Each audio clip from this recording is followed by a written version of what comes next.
بسم اللہ الرحمن الرحیم۔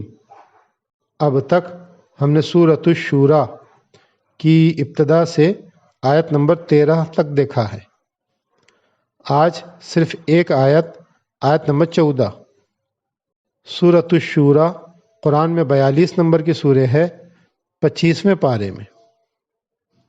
اعوذ باللہ من الشیطان الرجیم، بسم اللہ الرحمن الرحیم۔ وما تفرقوا الا من بعد ما جاءهم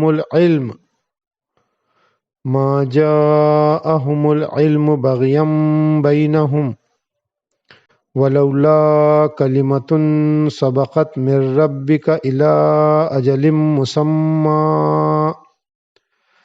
اجل مسمى لقضی بینہم وَإِنَّ الَّذِينَ أُورِثُوا الْكِتَابَ مِن بَعْدِهِمْ لَفِي شَكٍّ مِّنْهُ مُرِيبٍ۔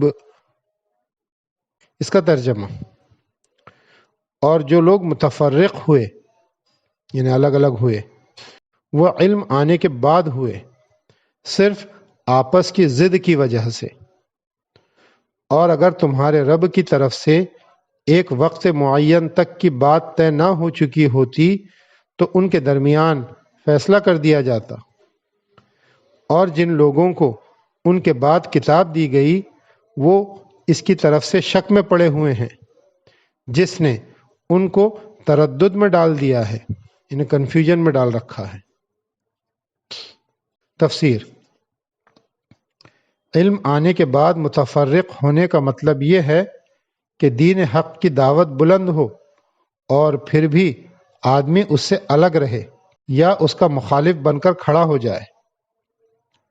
رسول اللہ صلی اللہ علیہ وسلم کے ذریعے اللہ تعالیٰ نے دین کو اس کے خالص انداز میں کھولا۔ اب چاہیے تھا کہ تمام وہ لوگ جو خدا کے طالب ہیں وہ آپ کے ساتھ جڑ جائیں، مگر وہ آپ کے ساتھ جڑنے کے لیے تیار نہیں ہوئے۔ پچھلے نبیوں کے ساتھ اپنے آپ کو منسوب کر کے وہ لوگوں کے درمیان دینداری کا مقام حاصل کیے ہوئے تھے۔ انہوں نے سمجھا کہ یہی ان کے لیے کافی ہے، حالانکہ جب دین صحیح کی دعوت بلند ہو تو تمام لوگوں کے لیے لازم ہو جاتا ہے کہ وہ اپنے گھروندوں کو ڈھا دیں اور دین صحیح کے ساتھ اپنے آپ کو وابستہ کر لیں۔ جو لوگ ایسا نہ کریں وہ خدا کے نزدیک مجرم ہیں، خواہ وہ غیر دیندار ہوں یا بظاہر دیندار۔ دین حق کی دعوت جب اٹھتی ہے تو کچھ لوگ بغیہ کی بنیاد پر اس کے منکر بن جاتے ہیں اور کچھ لوگ شک کی بنیاد پر اس سے دور رہتے ہیں۔ بغیہ سے مراد حسد اور تکبر ہے۔ یہ ان لوگوں کا معاملہ ہے جو ماحول میں بڑائی کا مقام حاصل کیے ہوئے ہوں۔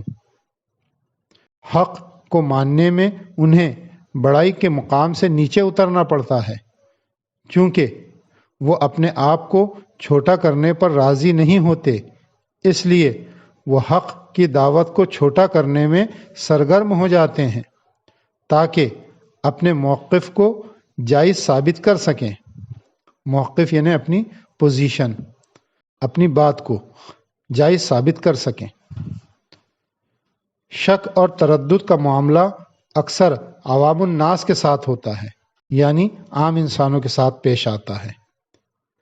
شک اور تردد کا معاملہ اکثر عوام الناس کے ساتھ پیش آتا ہے، یعنی عام انسانوں کے ساتھ پیش آتا ہے۔